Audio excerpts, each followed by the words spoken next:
피곤하시죠? 오늘따라 유난히 피곤하신 분들이 많이 계시는 것 같아요. 이게 보니까 찬송 부르면서도 하품하시는 분도 계시고, 또 어젯밤에 야근하시다 오셨는지, 아니면 날씨가 좀 찌뿌드해가지고 상쾌하지 못한 그런 날씨 가운데 성전에 돌아오니까 굉장히 좀 시원하고 편안해서 아마도 꼭 내가 원하는 건 아니지만 슬그머니 좀 잠이 오는 것 같아요. 아무쪼록 잠을 이기시고 그 말씀 가운데 큰 은혜가 있기를 소원합니다. 미국의 켄터키 대학에서 한 실험을 했습니다. 참여팀을 세 팀으로 나눠가지고 스트라빈스키의 봄의 제전이라고 하는 클래식 곡을 틀어줬습니다. 한 팀, 첫 번째 팀에게는 이 곡을 틀어주면서 이 곡 자체가 굉장히 좀 봄을 알리는 곡이기 때문에 들으면 편안하고 또 아주 행복한 이런 감각을 느낄 수 있는 그런 클래식 곡인데, 첫 번째 팀에게는 이 곡을 들으면서 한번 봄의 기운을 좀 이렇게 북돋아봐라 하는 그런 요구를 오늘 냈었습니다. 두 번째 팀에게는 이 음악을 들은 다음에 한번 감상을 좀 적어봐라 하는 그런 조건을 제시했습니다. 그리고 세 번째 팀에게는 아무런 조건을 말하지 않고 그냥 음악 감상하십시오라고 말을 했다는 거죠. 자, 첫 번째, 두 번째, 세 번째 팀 가운데 어느 팀이 가장 많이 음악을 아주 편안한 마음을 가지고 들었는가 하는 그런 테스트였습니다. 그런데 첫 번째와 두 번째보다는 세 번째 팀이 가장 높게 편안하고 행복하게 음악을 들었다라고 하는 그런 결과가 나왔습니다. 그 이유가 뭐냐면, 우리가 사람들에게 일상생활 속에서 어떤 의도라든지 어떤 조건을 가지고 그 사람에게 다가가게 되면 그 사람이 가질 수 있는 행복지수가 떨어진다는 거죠. 좀 더 쉬운 말로 말하는 것입니다. 내가 저 사람에게 가서 뭔가 편안한 마음을 주고 싶은데 뭔가 조건을 보면 그 사람이 느낄 수 있는 행복이 떨어진다는 얘기죠. 그래서 아무 조건 없이 그냥 편안하게 음악을 들어라 이러면 그 행복지수가 올라간다는 것입니다. 오늘 설교 들을 때도 마찬가지죠. 설교 들을 때 제가 그냥 편안하게 들으십시오 이러면 편안하게 듣는데, 만약에 오늘 제가 주무시는 분이 누군지 한번 유심히 보겠습니다 이러면 아무래도 좀 부담이 되겠죠. 그런 것들이 간에 많이 있다는 것입니다. 그래서 사람과 사람과의 만남 속에 감정 가운데 특별히 가장 중요한 것, 그 사람을 편안하게 해줄 수 있는 좀 굉장히 중요한 마음이 있는데, 그것은 감사하는 마음. 이것이 상대방에게 가장 행복감을 줄 수가 있고 편안함을 줄 수 있다는 그런 얘기가 되겠습니다. 감사하는 마음, 여러분 사람들에게 행복감을 안겨줍니다. 그 사람과 대화할 때 이 사람이 나에게 도움이 될까? 나에게 이익이 될까? 이런 조건 따지지 말고 그냥 아무 조건 없이 그 사람에게 감사 표현하면 그 사람을 대할 때 진정으로 행복감을 느낄 수가 있다는 사실이죠. 그런 의미에서 우리 옆 사람과 다시 한번 인사하겠습니다. 함께 인사할 때 당신이 내 옆에 있어줘서 참 감사합니다 하고 인사 좀 하겠습니다. 예. 옆에 있어서 감사합니다. 예, 여러분들이 오늘 이 자리에 앉아 계셔서 참 감사합니다. 신약성경 제사를 전서 5장에도 보면 범사에 감사라는 말이 있습니다. 이 말은 하나님께서 감사한 삶이 우리를 향하신 하나님의 뜻이다라는 그런 뜻으로 해석됩니다. 우리가 감사한 삶 굉장히 중요하다는 것인데, 지난 6개월 동안 우리가 한번 생각해 보십시오. 나는 정말 하나님 앞에 또 감사한 삶이 얼마나 많이 있었는가 한번 생각해 보시기 바랍니다. 혹 감사를 잊고 살지 않았습니까? 바쁘게 살다 보니까 감사를 잊어버리고 그저 분주한 삶을 살았지 않았나 생각이 듭니다. 전반기를 마감하고 오늘 후반기를 출발하는 7월 첫 주일입니다. 우리가 말씀을 통해서 다시 한번 감사를 회복하고 또 하나님의 뜻이 무엇인가라는 것을 온전히 파악하고 그 뜻을 이루어질 수 있는 귀한 성도들 되시기를 다시 한번 주님의 이름으로 간절히 축원합니다. 자, 우리나라에는 설날과 추석이라고 하는 명절이 있습니다. 이스라엘도 저희와 같이 이런 명절이 있습니다. 하나님께서 특별히 지켜라 하는 그 절기가 있습니다. 출애굽기 23장 14절 이하의 말씀 보면 이스라엘 백성들이 반드시 지켜야 할 세 가지 절기가 나옵니다. 그래서 이 말씀은 하나님께서 모세를 통해 주신 십계명과 더불어 율법 중에서 반드시 지켜야 할 어떤 절기에 대한 의식법이다라고 할 수 있겠습니다. 그 말씀 보면 너는 매년 3번 내게 절기를 지킬지니라. 너는 무교병의 절기를 지키라. 이는 그 달에 내가 애굽에서 나왔습니다. 내 추절을 지키라. 이는 내가 수고하여 밭에 뿌린 것의 첫 열매를 거두니라. 수장절을 지키라. 이는 내가 수고하여 이룬 것을 연말에 밭에서부터 거두어 저장함이니라. 내 모든 남자는 매년 3번씩 주 여호와께 보일지니라 말씀하고 있습니다. 자, 여기서 말하고 있는 무교병의 절기 유월절을 말합니다. 이 유월절은 애굽에서 이제 탈출해서 독립, 해방을 맞은 그런 절기죠. 그래서 우리나라 절기를 치면 광복절과 흡사 마찬가지입니다. 그 유월절을 지키라 말씀하고 있고, 유월절 지킨 이후에 7주간의 기간을 지나서 마지막 50일째 되는 날, 그때를 7 곱하기 7, 7.7절 이렇게 말합니다. 그리고 마지막 50일째 되는 날에 대해서 오순절 이렇게 말합니다. 또 이 오순절은 그 해에 처음 열매를 거두는 거기 때문에 초실절 이렇게 말하기도 하고, 또 오늘 말씀과 같이 보리를 거두는 이런 시점이기 때문에 맥추절 이렇게 말하기도 합니다. 그래서 하나님께서 또 맥추를 지키라고 말씀하고 있는 거죠. 세 번째 절기는 가을 추수를 마치고 나서 그 곡식들을 거두는, 창고에 집어넣는 수장절이라는 것이 있습니다. 그리고 초막을 짓는다라고 해서 초막절 이렇게 말하기도 합니다. 그래서 유월절, 그 다음에 맥추절, 수장절, 이것은 이스라엘의 3대 절기로 하나님께서 반드시 지키라라고 말씀하고 있습니다. 자, 오늘 말씀에도 보니까 하나님께서 안식일에 대한 계명을 21절 말씀하시고, 또 이어서 22절 말씀 보니까 맥추절과 수장절을 지키라 말씀하고 있습니다. 특별히 모든 남자들은 매년 3번씩 절기 때마다 이스라엘 하나님 앞에 모이라 말씀합니다. 예루살렘에 와서 제사를 드리는 거죠. 자, 성경에 보면 이렇게 신명기도 그렇고 출애굽기도 그렇고 하나님께서 이스라엘 백성들에게 절기를 지키라 굉장히 많이 강조하고 있는 것을 볼 수가 있습니다.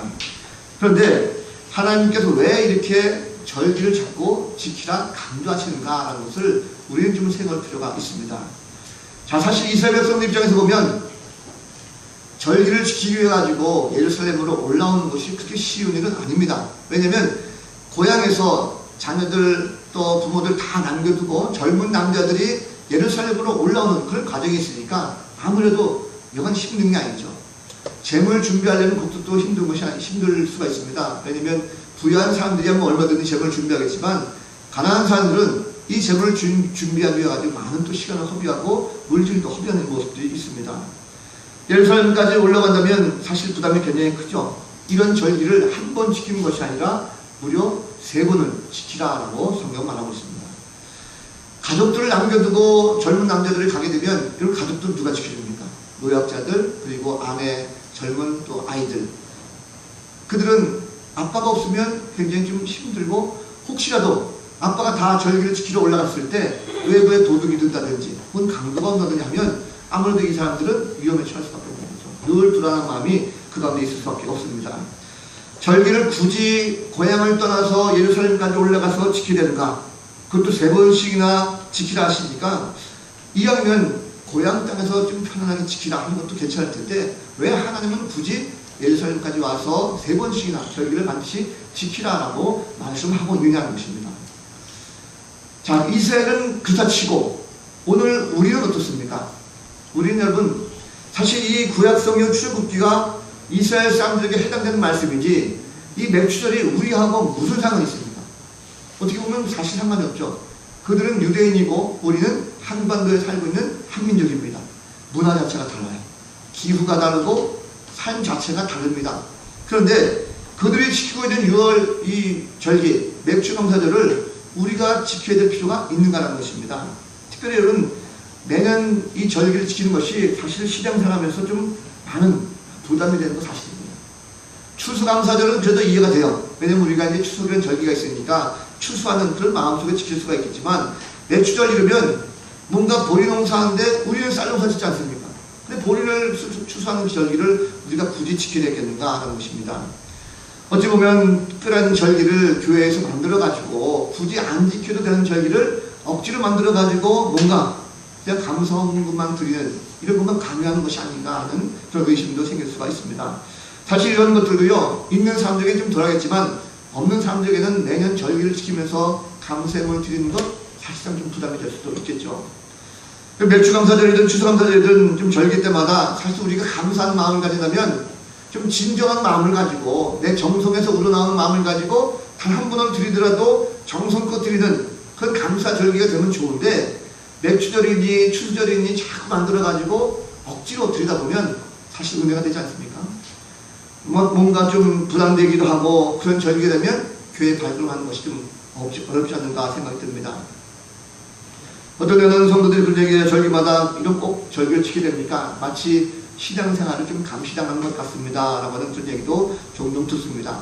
신앙생활하는 것이 그렇죠. 강요하지 말고 좀 자발적으로 감사할 수 있는 조건을 만들어야 되는데 그래 좀 진정한 감사가 나오지 않겠습니까? 뭔가 억지로 절기를 만들어가지고 지키라 하면 구속하는 것 같고 굉장히 좀 힘이 많이 들 때가 있습니다. 사실 우리가 믿음 생활하면서 이스라엘 절기가 우리와 상관이 없다라고 하는 생각을 많이 하고 있습니다. 구약시대의 말씀이고 구약시대의 절기인데 지금 우리 상황하고는 상황 다른데 왜 이것을 우리가 꼭 지켜야 되는가? 우리가 내추럴까지는 필요 없다.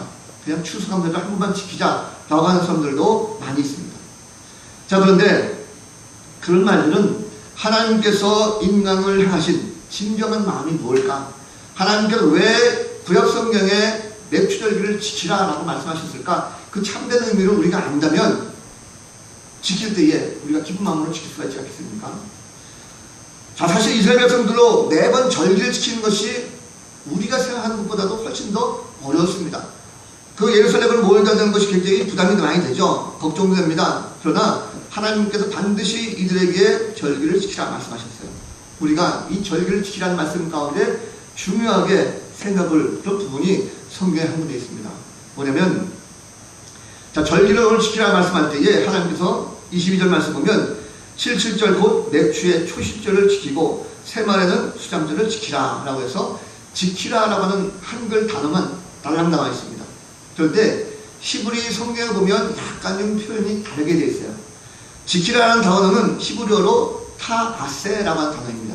지키라는 뜻이죠. 그런데 이 타아세 다음에 한 단어가 더 있습니다.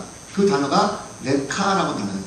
타아세 레카라고 하는 단어인데 우리말 성경에는 그 말이 빠지고 그냥 지키라 이렇게 되어 있습니다. 그런데 레카라고 하는 단어는 뭐냐면 너희를 위하여 이 뜻입니다. 타아세 레카라고 하면 너희를 위하여 이 절기를 지키라 이 말씀으로 해석해야 맞는 말씀이라는 거죠. 자, 하나님께서 그냥 절기를 지키라 이것이 아니라 이 맥추절이나 수장절을 너희를 위해서 지켜라 라고 말씀하고 있는 것입니다.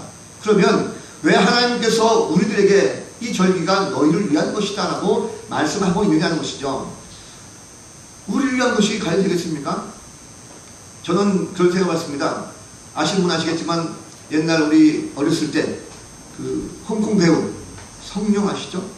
성룡이 취건이라든지 뭐 사형도수인지 모르겠지만 거기 보면 그런 내용이 있었어요. 성룡이 원수를 갚기 위해 가지고 무술을 배우기로 합니다. 그런데 자기 실력이 없으니까 스승님을 찾아가요. 한 허름한 스승님을 찾아가가지고 무술을 좀 가르쳐달라라고 요청합니다. 그랬더니 이 스승님이 무술은 가르쳐주긴커녕 그냥 청소만 시키는 거예요. 걸레질을 해라 해가지고 오른손으로 걸레질을 몇 번 하고 왼손으로 걸레질을 몇 번 하고 다시 안쪽으로 몇 번 하고 이 일을 하루에 수천 번 시킵니다. 그리고 마당에다 나무 하나 심고 여기를 하루에 몇 번씩 수천 번씩 뛰어넘으라 이렇게 요청을 해요. 성령이 화가 나죠. 이게 무슨 무술입니까? 하는데 그 스승님 말씀은 너를 위한 것이야 라고 말합니다. 이 얘기 이해가 됐어요. 그런데 하다 보니까 이것이 몸에 배가지고 나중에 가서 깨달은 것이 뭐냐면 아, 이것이 무술에 대한 기초 체력을 만드는 것이구나 라는 것을 성령이 알게 됐습니다. 자, 절기를 너희를 위해 지키라 라는 것은요 마찬가지입니다. 절기를 지키는 자에게 하나님은요 바로 축복이 되고 은혜가 된다라는 것을 말씀하고 있습니다. 즉 하나님께서는 1년에 지켜야 이 모든 절기들을 다 지키게 하시고 말미암아 하나님을 믿는 그 자녀들에게 축복을 주신다라고 약속하고 있습니다. 그럼 맥주를 지키는 것은요 우리에게 억지로 지키는 것이 아니라 그것을 우리에게 축복을 주기 위한 하나님의 명령이다라는 것을 기억하시기 바랍니다. 그러면 이 맥주절 절기가 우리에게 어떤 축복이 있습니까? 오늘 말씀 보니까요 하나님께서 뭐라 말씀하십니까? 승리의 삶을 우리에게 주신다라고 약속하고 있어요. 자, 하나님께서 이방 나라들을 내 앞에서 쫓아내 주시겠다라고 말씀합니다. 즉 다시 말하면 대적들을 너희 가운데서 쫓아내 주셔서 승리하게 하신다라는 이런 말씀입니다. 자, 분명한 것은요 출애굽기 34장 이 말씀이 쓰여질 때는 이스라엘 백성들이 아직 가나안 땅에 들어가기 전입니다. 자, 가나안 땅에는 이미 다른 민족들이 살고 있었어요. 다른 7개 부족이 살고 있었는데 그들의 문화 문명은 엄청나게 발전되어 있는 그런 상황이었습니다. 군대가 조직되어 있고 훌륭한 무기가 있었습니다. 전술이 뛰어났습니다. 그리고 전략적인 요새가 다 갖춰져 있었어요. 자, 그들에게 이들이 들어간들 전쟁을 통해서 이길 수가 없었습니다. 그런데 하나님께서 그 대적들을 내쫓아 주시겠다라고 약속합니다. 이성적으로는 도저히 이것이 이해가 안 됩니다. 왜냐하면 모세가 가나안 땅을 정탐할 수 있도록 12명의 정탐꾼을 보냈어요. 그런데 갈렙과 여호수아 빼놓고 나머지 10명이 그들의 모습을 보면서 그들은 우리가 그들과 비교해보니 마치 우리는 그들과 비교할 때 우리는 그들과 메뚜기에 불과하다라고 10명의 정탐꾼이 말했습니다. 기골이 장대했죠. 물질 능력이 뛰어나고 전술이 뛰어나고 무기가 뛰어나고 시도 불출하고 이런 상황 속에서 이스라엘 백성들은 전술도 없습니다. 무기도 없습니다. 전쟁 경험도 없어요. 오합지졸입니다. 그래서 이들이 들어가면 백전백패하게 돼 있어요. 그런데 하나님께서 뭐라 말씀하십니까? 너희들이 절기를 지키라. 그리하면 내가 너희들보다 앞서서 그들을 친히 내쫓아 주시고 그 땅을 정복하게 해주겠다라고 말씀한 것입니다. 그래서 여러분, 전쟁이라는 것은요, 숫자와 상관없습니다. 하나님이 어디에 함께 하시느냐에 따라 가지고 전쟁의 승패는 달라진다는 것을 볼 수가 있습니다. 이스라엘 백성들이 하나님 앞에 말씀에 순종하고 그 절기를 통해서 하나님께 영광 돌릴 때 하나님께서는 그들에게 승리를 반드시 안겨준다라고 축복을 약속하고 있습니다. 자, 그러면 하나님은요, 어제나 오늘이나 동일하신 하나님이십니다. 우리에게도 승리를 주시기를 원하십니다. 그래서 내 삶에 지금 문제가 무엇입니까? 내가 도저히 이것을 할 수가 없어요. 나는 내 실력으로, 내 능력으로, 내 환경적으로, 내 여건상 지금 상황에서 이것은 도저히 할 수 없습니다 라고 하지만 하나님이 여러분들에게 이 감사절기에 감사하는 마음을 가지고 나갈 때 반드시 그것을 역전시켜 주시고 승리를 주신다라고 하는 그 약속이 오늘 말씀 가운데 들어있습니다. 여러분, 감사를 회복시켜 주시고자 하는 그 하나님의 마음을 우리가 알아야 될 것입니다. 모든 것을 다 주신 분도 하나님이시고 가져가신 분도 하나님이셔요. 우리의 삶 가운데 주권자가 되시는 그 하나님께서요, 우리가 하나님 앞에 감사하게 될 때 하나님은 분명하게 우리의 삶을 변화시켜 주십니다. 패배의 인생에서 승리의 인생으로, 꽉 막혀있는 우리의 인생 속에서 뻥 뚫린 인생으로 하나님은 분명히 우리를 바꿔주신다라고 약속하고 있습니다. 감사하는 것은요, 내가 어떤 조건이 있을 때 하는 것이 아닙니다. 조건이 있을 때 감사하는 것은 다 할 수 있어요. 그런데 먼저 감사할 때 그 감사가 더욱더 풍성이 된다는 사실을 꼭 믿으시기 바랍니다. 지금은 고인이 됐는데 서강대 장명희 교수라는 분이 있었어요. 이분이 내 생에 단 한 번이라는 책을 썼습니다. 그 수필에 하필이면 내 역설적인 감사라는 글이 있어요. 이 말이 무슨 말이냐면, 그럼 하필이면 이 말씀을 주로 언제 씁니까? 하필이면 왜 나에게 이런 일이 생겨? 하필이면 왜 우리 자녀에게 이런 문제가 생겨? 하필이면 이런 단어는 우리는 항상 부정적인 단어를 써요. 그래서 우리가 나쁜 일이 생기면 하필이면 왜 이래 하고 우리는 많이 불평합니다. 그런데 어느 날 이 장명희 교수가 조카에게 아주 큼직한 곰 인형을 하나 선물해줬어요. 그런데 이 곰 인형을 받은 조카가 이 장명희 교수에게, 그런데 이모, 이거를 왜 하필이면 내게 주는 거야? 라고 이 아이가 말했어요. 자, 이 아이의 말은 것입니다. 주변에 보면 다른 친척 조카들도 많고, 그리고 자기는 이 곰 인형을 받을 자격이 안 되는데 왜 하필이면 이모가 나에게 이 인형을 줍니까? 이런 뜻이에요. 이 아이가 미국에서 살다가 왔기 때문에 하필이면 이라고 하는 이 단어를 부정적인 단어가 아니라 긍정적인 단어로 이 아이가 사용을 했다는 거예요. 근데 이 교수가 가만히 생각하니까 그 말에 굉장한 은혜가 되더라는 것입니다. 왜냐면 우리는 이 하필이면 단어를 부정적으로만 쭉 써왔는데 긍정적인 단어로 붙여보니까 엄청나게 은혜가 되더라는 거죠. 이런 뜻이 있습니다. 매일 많은 사람들이 사고를 당하는데 하필이면 나는 왜 사고를 안 당했을까? 이거는 내가 사고를 안 당한 감사가 생긴다는 거죠. 하필이면 왜 나에게 부모가 계실까? 다른 사람들은 부모가 없어서 힘들어하는데 나는 부모가 있기 때문에 행복한 뜻으로 해석할 수가 있다는 것입니다. 하필이면 왜 나는 건강할까? 하필이면 나는 왜 학교 다닐까? 나는 왜 하필이면 일터가 있을까? 왜 사랑하는 사람이 있을까? 심지어 여러분, 세상 사람들은 아직도 신앙 때문에 힘들고 어렵고 고통받고 있는데 나는 왜 하나님께서 나를 구원하셔서 하필이면 오늘 이 순간 왜 이 자리에 앉아있을까? 이게 바로 은혜의 언어라는 것입니다. 같은 말이지만 바꿔서 내가 거기에 적용시키니까 그것이 참으로 나에게 얼마나 큰 감사인가라는 것을 알게 된다는 것입니다. 평소에 내가 넘겨놓던 감사거리들 하필이면을 붙여서 한번 생각해 보시기 바랍니다. 그러면 내가 받은 감사가 얼마나 크고 소중한 것인가라는 것을 깨닫게 되는 것입니다. 맥주 감사들은 우리가 잃어버렸던 감사를 다시금 찾는 것입니다. 하나님께서 우리에게 문제를 해결해 주시기 위해서 삶에 막혀있는 모든 문제를 할지라도 우리가 감사할 때 그 감사를 통해서 삶을 역전시켜 주시고 그리고 반드시 승리를 우리에게 주신 줄로 믿습니다. 또 하나는요, 하나님께서 이 절기를 지킬 때 번성하고 창대하게 해주신다라고 말씀하고 있어요.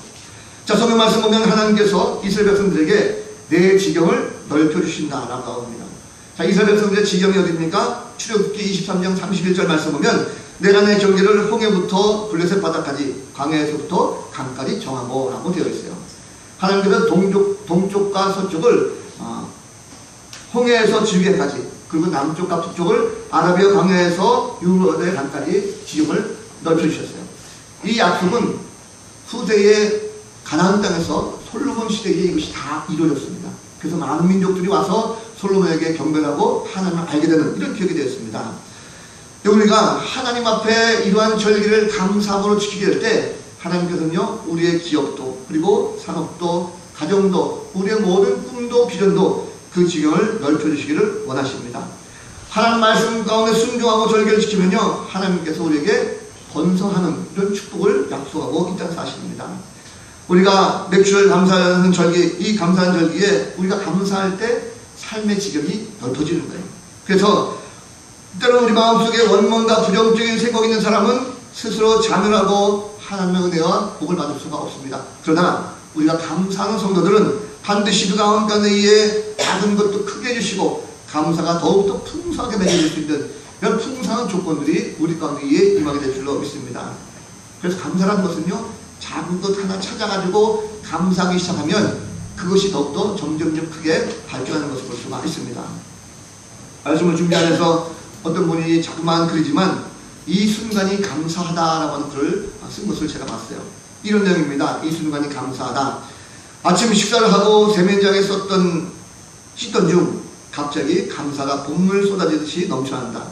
양치질을 하는데 아직도 튼튼한 이가 남아있어. 먹고 싶은 고기를 마음껏 씹을 수가 있어. 지금 이 순간이 어찌나 감사한지.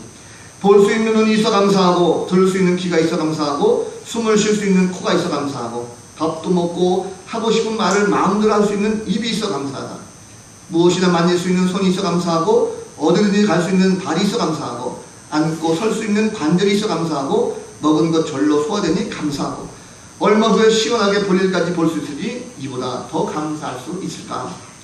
무엇보다도 이렇게 선한 것에 관심을 갖는 감사의 마음이 자꾸 생기니 나야말로 이 세상에서 가장 행복한 감사의 사람이 아닌가라고 하는 글을 봤습니다. 작은 것이지만 우리가 찾아보니까 너무나도 감사한 것이 많아요. 감사에 감사 꼬리를 물다 보니까 우리의 감사가 지경이 넓어지는 것이고, 그러한 감사가 풍성하다 보니까 하나님께서 우리의 삶의 모든 것들이 부정적인 것이 아니라 긍정적으로 그것을 풍성한 감사의 선물이 넘쳐나는 이런 것을 볼 수가 있습니다. 그럼 맥주 감사절기에 우리의 잃어버린 감사를 한번 찾아보시기 바랍니다. 하나님께서 반드시 번성해 주시고 또 우리를 창대케 해주시리라 믿습니다. 마지막 하나님께서는요, 이 절기를 지킨 자들에게 보호해 주시고 안전하게 지켜주신다라고 말씀합니다. 자, 하나님께서는 말씀 보니까 내가 매년 3번씩 여호와 내 하나님을 뵈려고 올 때에 아무도 내 땅을 탐내지 못하게 하리라 라고 말씀하고 있어요. 자, 이스라엘 백성들 가운데 특별히 성인 남자들은 어느 곳에 살든지 1년에 적어도 3번씩 이 3대 절기를 지키려고 한다면 다 가정을 버리고 집을 비우고 예루살렘으로 모여서 함께 예배를 드리러 이런 모습을 찾아볼 수 있습니다. 자, 그들이 집을 떠났을 때 가정이 어려워졌어요. 도둑이 될 수가 있습니다. 적군들이 쳐들어올 수 있었어요. 그런데 하나님께서 그런 위험을 막아주시겠다는 것입니다. 걱정 의심을 하지 말라는 거예요. 하나님께서는 절기를 지키며 감사한 백성들에게 국가적인 위험뿐만 아니라 군사상의 위험이라든지 가정과 재산상의 모든 위험에서도 다 보호해주겠다. 개인의 모든 위험에서도 다 보호하십니다. 보호하는 길 가운데 강도 만나지 않도록, 병들지 않도록, 사고가 나지 않도록 지켜주시고 보호해주겠다라고 하나님 말씀하고 있습니다.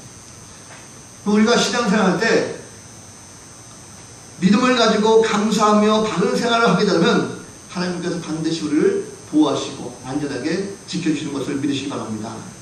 주 앞에 나오는 것 걱정하지 마십시오. 우리가 예배 드릴 때 예배 드리고 충성할 때 충성하고 헌신할 때 헌신하는 것이 얼마나 중요한지 몰라요. 전심을 다해서 우리가 하나님 앞에 나와서 사랑하고 그 하나님 앞에 충성하고 봉사 헌신하면 하나님께서 반드시 여러분들의 가정과 일터를 지키시고 보호해 주신다라고 약속하고 있습니다. 이것은 우리를 지키시고 보호하시겠다고 하는 하나님의 굳은 언약입니다. 혹 우리가 교회에 나오는 것 때문에 반대 세력이 있습니까? 신앙을 살아가는데 뭔가 두려운 존재가 있습니까? 그럼 두려워할 필요 없습니다. 하나님께서 우리를 지키시고 보호하신다라고 말씀하고 있어요. 두려움은요 사단의 윤생강입니다. 그래서 하나님은 결코 믿는 자녀들을 두렵게 하지 않습니다. 하나님은 항상 선한 길로 지켜주시고 보호해주세요. 그 낮에는 해처럼 밤엔 달처럼, 그리고 우리를 늘 쉴만한 물가로 푸른 추장으로 항상 인도해 주는 분이 바로 하나님이십니다. 감사하는 사람들은요 결코 두려워하지 않습니다. 왜 그렇습니까? 이미 하나님께서 나를 지키시고 보호하신다는 소리가 아니기 때문에 감사한 자들은 결코 두려워하지 않고 오히려 진정한 걱정 근심 속에서 자연을 누릴 수 있는 그런 성도가 된다는 것입니다. 그리고 하나님께서는 사랑하는 자녀들이 감사 절기를 잘 지키기 원하셔요. 그 절기를 왜 지키려고 하십니까? 그것은 하나님을 위한 절기가 아니라 여러분들을 축복하기 위한, 여러분들에게 복 주시기 위한 바로 하나님의 마음이 거기에 잘 담겨 있다는 것을 깨닫기를 원하시는 것입니다. 감사할 때 큰 축복이 우리 가운데 있다는 사실을 우리가 깊이 깨달아야 하는 거죠. 하나님 주신 분이세요. 사랑도 베풀으시고 은혜도 베풀으시고 축복도 하신 분이십니다. 사랑을 주시되 넘치도록 주시고 축복을 하시되 흔들어 넘치는 이런 축복도 우리 가운데 주신 분이십니다. 우리가 신앙을 가지고 믿음 생활할 때 반드시 지켜야 할 것이 있습니다. 우선적으로 지켜야 될 것 하나님 말씀이죠.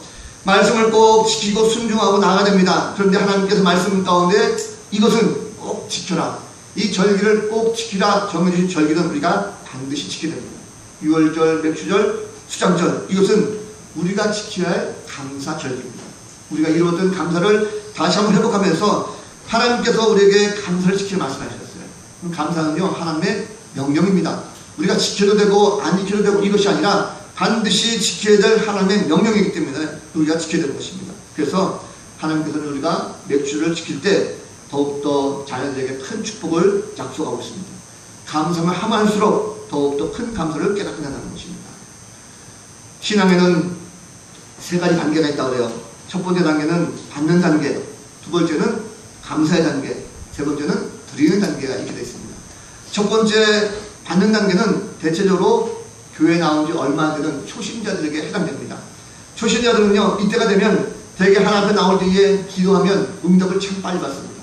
그래서 가정에 대해서 함께 기도하면 은혜도 받고 구원도 받고 축복도 받습니다. 그래서 이 첫 번째 단계는 초신자들의 단계지만 축복의 단계다 이렇게 말할 수가 있어요. 두 번째는요 감사의 단계인데 이 단계는 신앙이 좀 성숙해지게 되면 이제 조금 하나님 어떤 무엇인가라는 것을 알게 돼요. 그래서 하나님의 축복에 대해서 알게 되고 그에 대해서 감사하는 단계가 됩니다. 나를 크게 주신 은혜, 나를 구해 주신 은혜, 건강 주신 것도 감사하고 내 가정을 주신 것도 감사하고 지금까지도 이끌어 주신 것에 감사하는 이런 감사의 마음이 많이 생겨나게 됩니다. 그래서 이것이 바로 감사의 단계라는 거죠. 그런데 세 번째 단계는 드리는 단계입니다. 이 단계는 이제는 하나님의 은혜를 깊이 알다 보니까 감사해서 그치는 것이 아니라 내 삶의 모든 것을 함께 드리는 거예요. 몸을 드리고 마음을 드리고 물질을 드리고 시간을 드리고 건강도 드리고 내 정성을 하나님께 드림으로 말미암아 헌신을 다짐하는 이런 단계가 바로 마지막 세 번째 드리는 단계입니다.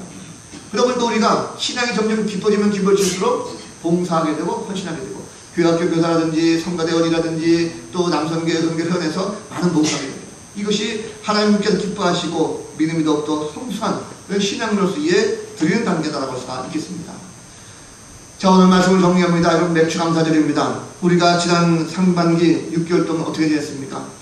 맥주 감사절의 가장 중요한 의미는 한 해의 전반기를 그치면서 후반기가 시작되는 이 기로점을 서가지고 지난 6개월 동안에 내게 베풀어 주신 하나님의 은혜가 얼마나 감사한가, 그리고 또다시 남아있는 6개월 동안의 모든 기간 동안 내게 베풀어 주실 그 하나님의 은혜가 얼마나 감사할까, 이것을 함께 하나님 앞에 감사하면서 출발하는 그 시점이 바로 맥주 감사 절기인 것입니다.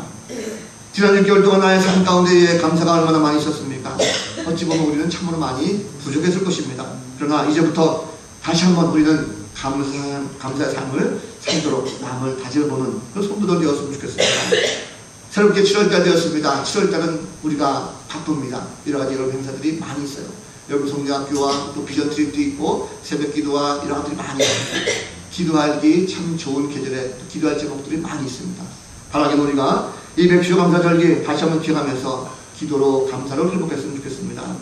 맥주 감사는 하나님을 위해서 하는 절기가 아니라 바로 우리를 향하신 그 하나님의 축복의 절기다라는 것을 우리가 기억하시고 한 주간 동안도 기도로 또 마음으로 말씀으로 승리하는 복된 성도들 되시기를 우리 구주 예수 그리스도의 이름으로 간절히 축원합니다. 다 같이 일어나셔서 함께 찬양하고 기도하겠습니다.